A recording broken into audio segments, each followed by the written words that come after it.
할렐루야. 우리 주님의 크신 사랑이 오늘 사랑하는 모든 여러분들과 함께 하시기를 축원합니다.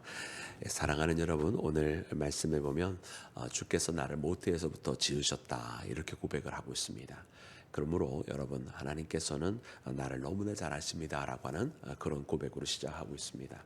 그래서 우리가 어제 말씀을 시편 139편 1절부터 묵상하였던 것처럼 하나님은 우리의 모든 것을 아시고 우리가 어디에 있든지 어떤 행동을 하든지 또 어느 때이든지 하나님은 우리의 모든 것을 우리 자신보다 너무나 잘 아시는 그러한 분이십니다.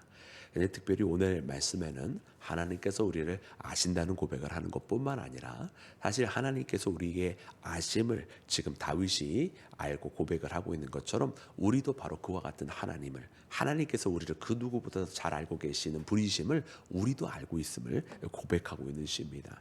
그래서 오늘 본문 말씀 14절 같은 경우에는 이렇게 고백을 하고 있는데 우리 14절 말씀을 함께 다시 읽어보겠습니다. 14절 우리 다 같이 합독합니다. 시작.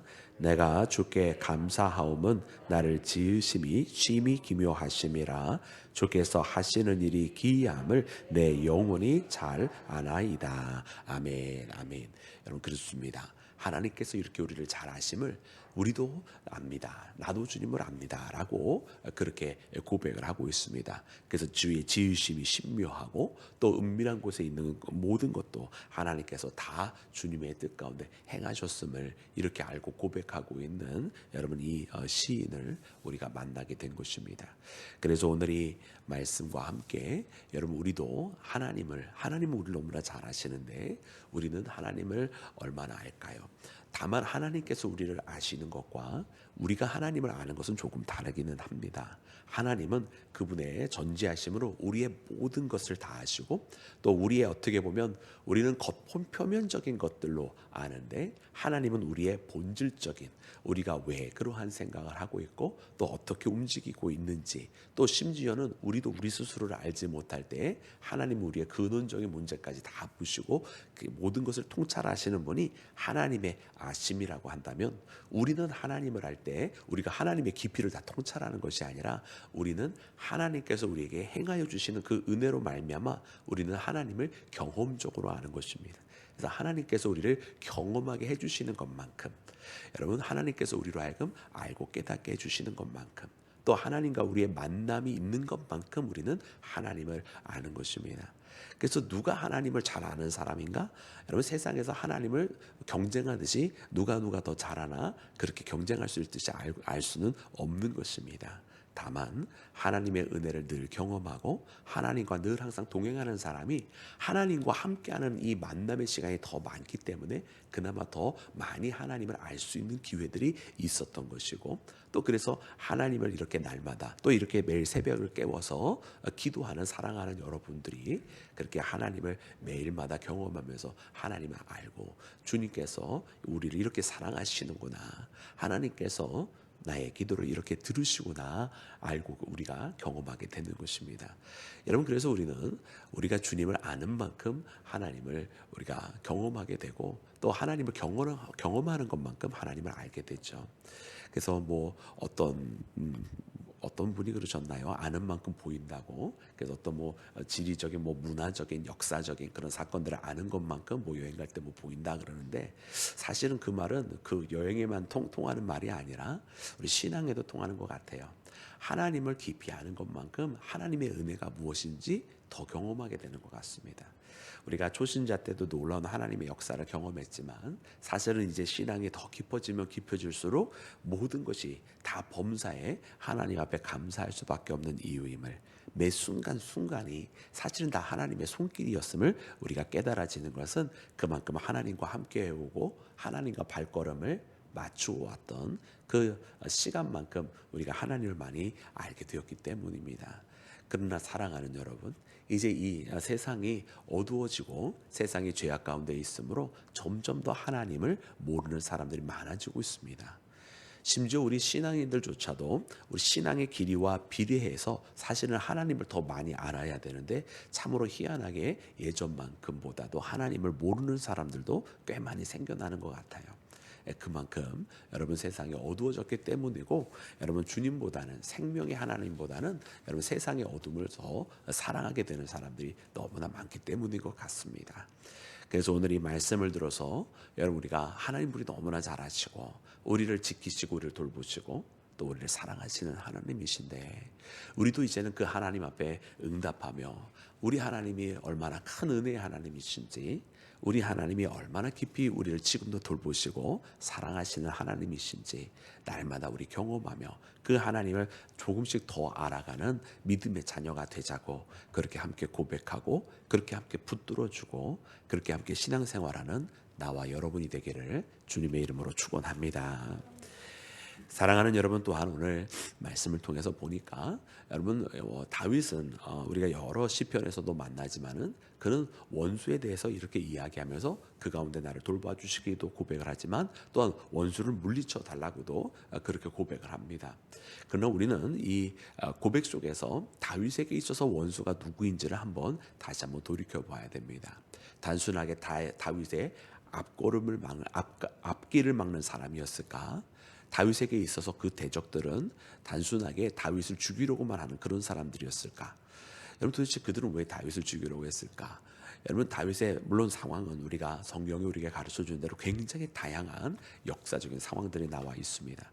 그러나 오늘 다윗의 고백 속에 그의 대적들에 대한 고백은 이렇게 표현을 하고 있습니다. 우리 그 말씀을 함께 읽기를 원하는데요. 우리 함께 읽을 때 우리 20절, 우리 21절 말씀을 함께 읽겠습니다. 20절, 21절 시작. 그들이 주를 대하여 악하게 말하며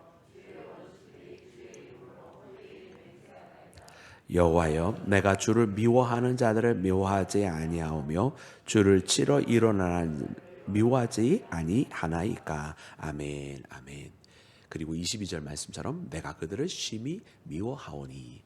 여러분, 이 21절 말씀에 내가 주를 미워하는 자들을 미워하지 아니하오면은 거기서 끝내시면 안 되는 것이, 그 뒤에 있는 말씀이 미워하지 아니하나이까, 그러니까 미워하지 않겠습니까? 라고 하는 질문이잖아요. 그래서 21절 그 앞부분도 아니하겠습니까? 라고 하는 질문입니다. 그런데 그리고 라고 하는 단어로 이어져서 마치 앞에는 질문이 아닌 것처럼 우리가 이해를 하는데, 그것이 아니라 21절 말씀도 앞부분도 내가 주를 미워하는 자들을 미워하지 아니하나이까, 그리고 또 내가 주를 치러 일어나는 자들을 미워하지 아니하나이까, 이렇게 두 번의 질문처럼 여러분 말씀을 이해하셔야 됩니다. 그래서 이 말씀을 통해서 보니까 다윗이 대적으로 삼은 자들이 누구냐면 주님 앞에 헛되이 맹세하는 자, 또 주님을 미워하는 자, 하나님을 치러 일어나고 하나님의 나라를 공격하고 하나님의 백성들을 죽이려 일어난 자들을 내가 미워하지 않겠습니까? 내가 그들을 미워합니다라고 그렇게 이해하는 거예요. 그래서 이것은 단순한 우리가 소위 이해하는 사람의 인간의 감정에 의한 대적자들, 혹은 그래서 미워하고 혐오하고 핍박하는 이런 것이 아니라 하나님의 일을 가로막는 자들, 그 하나님의 일을 핍박하고 하나님의 일들에 대해서 저항하고 또 하나님 앞에 대적하는 자들을 의미합니다. 그래서 다윗은 하나님을 대적하는 자들을 대적하고 있었던 것을 우리가 말씀을 통해서 이렇게 발견합니다. 물론 역사적인 상황 속에서 다윗의 다른 어떤 역사적인 정황과 상황과 또 여러 가지 또 개인적인 또 인간적인 상황들, 우리가 말씀을 통해서 다양한 상황을 만납니다만은, 오늘 이 시편의 고백 속에서는 그런 것이 아니라 다윗이 궁극적으로 누구와 상대하기를 원하였었는지를 우리가 잘 알게 됩니다. 예를 들어서 특별히 그의 후기 때에 이제 조금은 더 세상의 때가 잔뜩 묻어 있을 때의 다윗이 아니라 조금 더 젊었을 때의 다윗을 보면 조금 더 명확하게 우리가 압니다. 그가 골리앗과 왜 도대체 그렇게 분노하여서 여러분 싸우게 되었을까요? 여러분, 어린 다윗이지 않습니까? 근데 그가 분노했었던 이유는 단 하나였습니다. 저가 누구이기에 이스라엘의 하나님을 모욕하고 이스라엘의 하나님의 군대를 모욕하나이까 라고 하면서, 왜 당신들은 잠잠하나이까 라고 하면서 어려서 저 양을 치던 목동이었던 다윗이 거기에서 그 마음을 주체하지 못하고 그리고 거기에서 나가 싸우게 되는 것을 봅니다. 다윗이 개인의 감정으로 골리앗과 맞서 싸웠던 것이 아니고, 개인적으로 미워하여서 골리앗과 싸웠던 것이 아니라, 그가 하나님을 공격하였고 그가 하나님의 나라를, 하나님의 백성을 공격하였기 때문에 여러분, 그가 일어났던 것을 우리가 깨닫게 됩니다. 그래서 오늘 이 다윗의 이와 같은 기도와 찬양의 시 속에는 바로 내가 하나님 이처럼 살아가고 있습니다. 나를 아시지 않습니까? 라고 하면서 그러면서 이와 같은 자신의 길을 끝까지 지켜달라고, 그리고 이와 같은 대적들을 자기의 힘이 아니라 주님께서 주시는 능력으로 그들과 싸워 이기게 해달라고 그렇게 기도하였던 것을 봅니다. 주님 앞에 오늘 우리가 이 말씀을 붙들고 섰을 때 우리도 그와 같은 고백이 있기를 원합니다. 주님, 오늘 우리를 아시지 않습니까?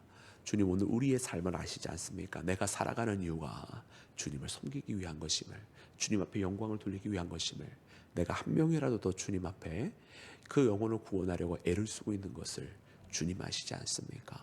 주님, 내가 그를 위하여 기도할 때에 주께서 역사하여 주셔야 그가 살아계시는 하나님을 알고 주의 품으로 오지 않겠습니까? 이렇게 기도하고 있는 우리의 모습을 주님 아십니다. 사랑하는 여러분, 그러기에 오늘 꼭 이 말씀을 붙들고 기도하실 때 우리의 살아가는 이유와 방법까지도 다 아시는 하나님, 우리 그 하나님 앞에 다시 한번 신실하게 의지하고 기도하기를 원합니다. 오늘 말씀을 꼭 붙드시고 우리의 모든 것 가운데 행하시는 이유, 우리가 우리의 개인적인 이유 때문에 나와 있지 않다고 하는 것 주님 아시는데, 여러분 우리 그 주님 앞에 다시 한번 믿음을 갖고 기도하여 응답받는 나와 여러분이 되기를 주님의 이름으로 축원합니다.